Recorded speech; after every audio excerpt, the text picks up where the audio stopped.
राधे राधे, जय श्री कृष्ण। आप सभी को मेरे इस YouTube चैनल पर हार्दिक स्वागत है, अभिनंदन है। आज 11 अक्टूबर है और इस दिन को अंतर्राष्ट्रीय बालिका दिवस के रूप में मनाया जाता है। प्राचीन समय में महिलाओं की स्थिति, बालिकाओं की स्थिति बहुत अच्छी थी, सुदृढ़ थी। सीता, सावित्री, द्रौपदी, कुंती, कई सारी ऐसी हैं नारियां। इससे पहले गार्गी, विद्योत्मा जैसी महान नारियां हुई हैं जिन्होंने वेदों का अध्ययन किया। उनकी स्थिति बहुत मजबूत थी। जैसे जैसे समय बीतता गया, कालांतर में हम देखते गए, मुगलों का आक्रमण हुआ और धीरे धीरे महिलाओं की स्थिति बिगड़ती चली गई, या यूँ कहें कि बद से बदतर होती चली गई। सती प्रथा, बाल विवाह, दहेज प्रथा जैसे कई सारी कुरीतियां भारत में आई। पति मर गया, पत्नी जीवित है, उसे भी जाकर के जला दो, उसकी चिता पर उसे लिटा दो, उसे जला दो, उसे फूंक दो। पति तो मर गया, पीछे उसकी पत्नी अगर जीवित है, और जीवित ही होना है, पति मर गया पहले, पत्नी है, उसे जला दो। धन्य हो हमारे ऐसे भारत के महान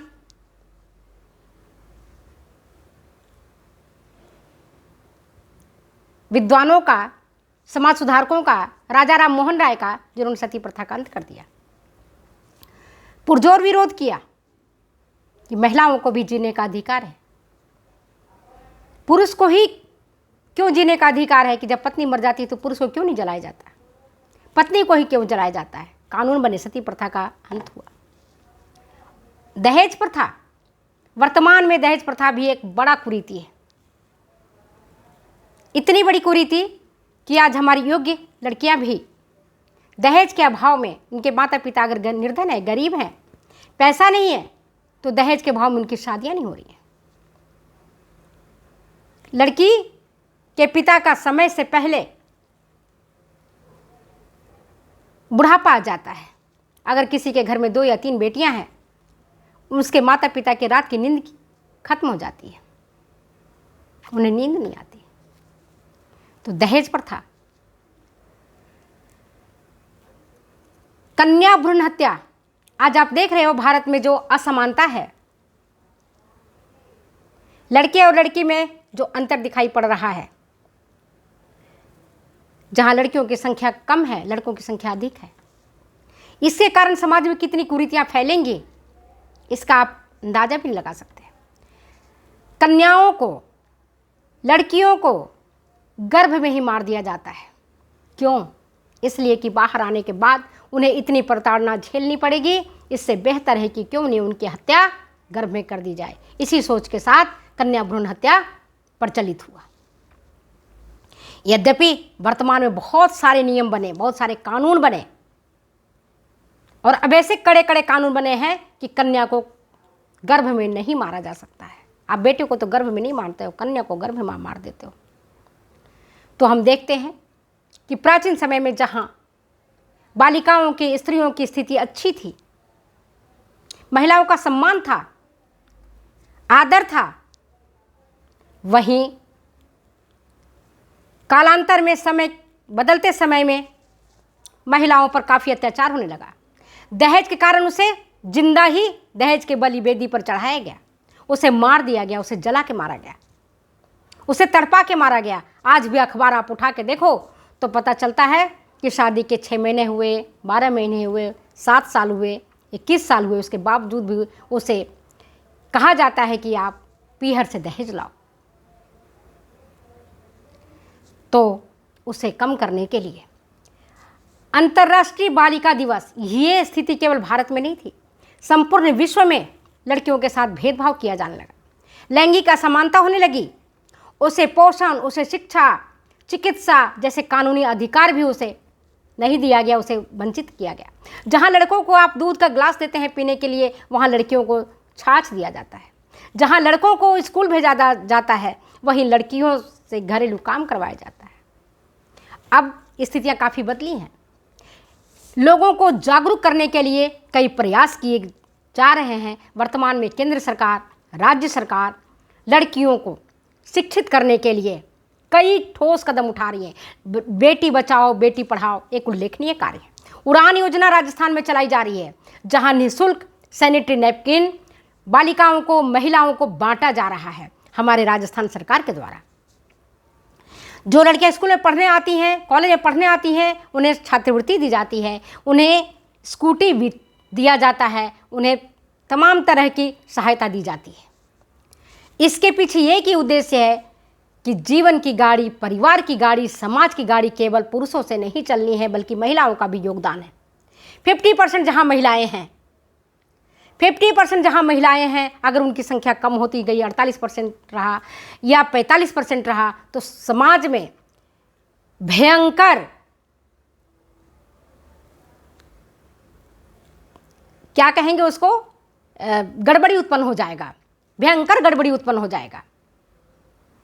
एक एक पुरुष से 3-3, 4-4 महिलाओं की शादी करनी पड़ेगी। सामाजिक व्यवस्था चरमरा जाएगी, कलह कलेश का माहौल हो जाएगा, लड़कियों के साथ व्यभिचार बढ़ जाएंगे। तो बालिका दिवस मनाने का फैसला किया गया। सरकार ने बेटी बचाओ बेटी पढ़ाओ जैसी उल्लेखनीय योजना को चालू किया। अब हम ये देखते हैं कि अंतर्राष्ट्रीय बालिका दिवस कब मनाए जाने लगा है। ये स्थितियां जो मैंने आपको बताई, बाल विवाह, दहेज प्रथा, बाल कन्या भ्रूण हत्या, ये सारी जो कुरीतियां आई, इन कुरीतियों के कारण महिलाओं की दशा दुर्दशा में बदलने लगी। एवं विदेशों में भी आज जो भारत में वोट देने का अधिकार मिला, विदेशों में भी वोट देने का अधिकार बहुत बाद में मिला है। वहाँ भी महिलाओं के साथ ऐसा नहीं है कि भारत में ही किया जाता है टॉर्चर, विदेशों में टॉर्चर नहीं होता है। हर जगह की स्थिति ऐसी कैसी रही, तभी तो अंतर्राष्ट्रीय बालिका दिवस मनाने की जरूरत आ पड़ी। और जो दुनिया भर में लैंगिक असमानता होता था, उनको खत्म करना, समान वेतन देना समान कार्य के लिए। समान कार्य अगर पुरुष कर रहा है और महिला कर रही है, तो पुरुष को ज़्यादा तनख्वाह मिलता है, महिलाओं को कम तनख्वाह मिलता है, तो इसको भी खत्म करना था। सारी दुनिया में जो लैंगिक असमानता हो रहा था, भेदभाव हो रहा था, वेतन में असमानता था, उन सब को खत्म करने के लिए और जो जो चुनौतियां महिलाओं के समक्ष आती हैं, उसे शब्दों में बयां करना आसान नहीं होता। आप खुद महसूस कर रही होंगी कितनी चुनौतियां आती हैं।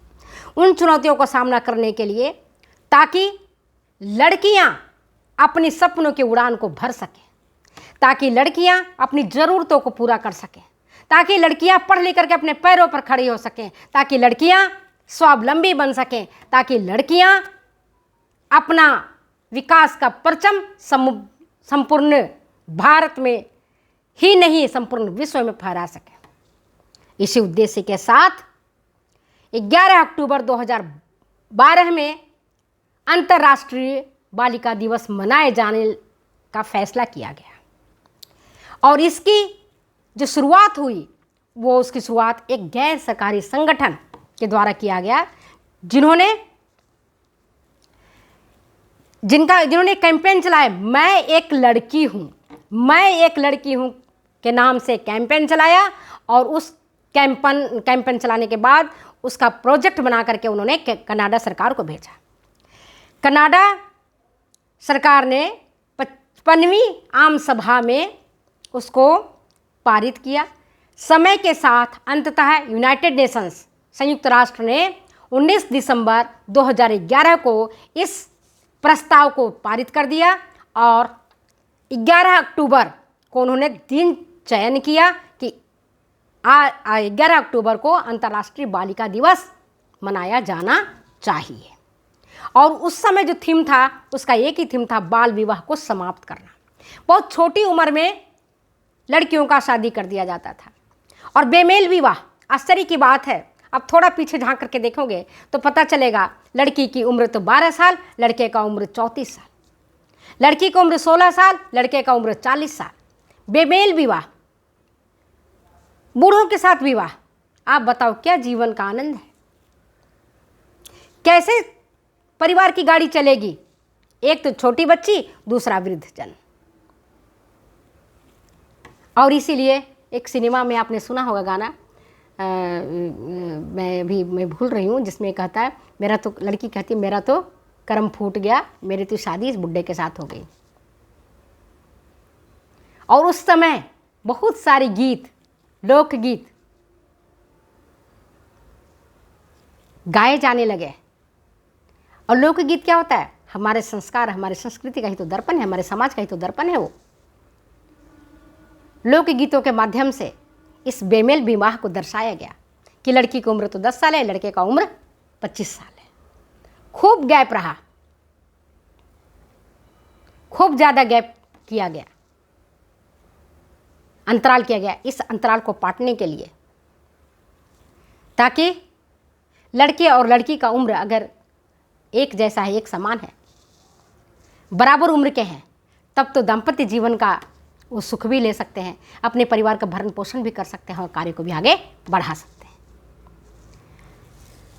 तो इसका जो पहला इफर्ट्स है गैर सरकारी संगठन का है,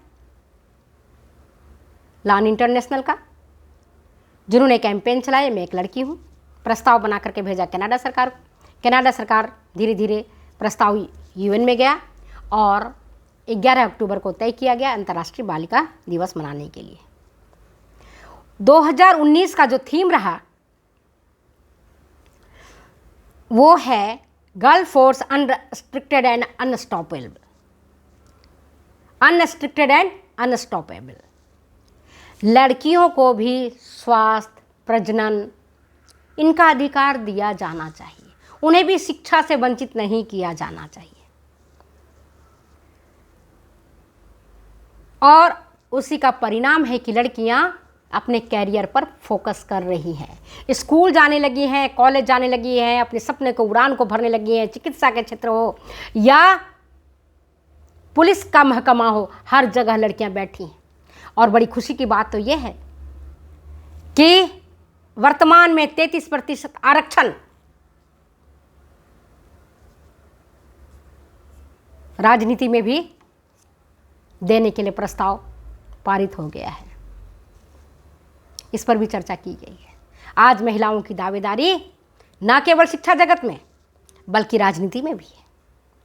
तो मैं ज़्यादा तो क्या बोलूँगी, इतना ही बोलती हूँ, भाषण लंबा हो जाएगा। आप कहोगे कि मैडम को अंतर्राष्ट्रीय बालिका दिवस बोलने के लिए क्या कहा गया, वो तो बहुत ही ज़्यादा बोलने लग गई। मैं अपनी बात को यहीं विराम देती हूँ। और एक बात और जाते जाते बता रही हूँ, राष्ट्रीय बालिका दिवस 24 दिसंबर को मनाया जाता है। Okay, thanks. फिर मिलते हैं अगले वीडियो में अगली बातों के साथ।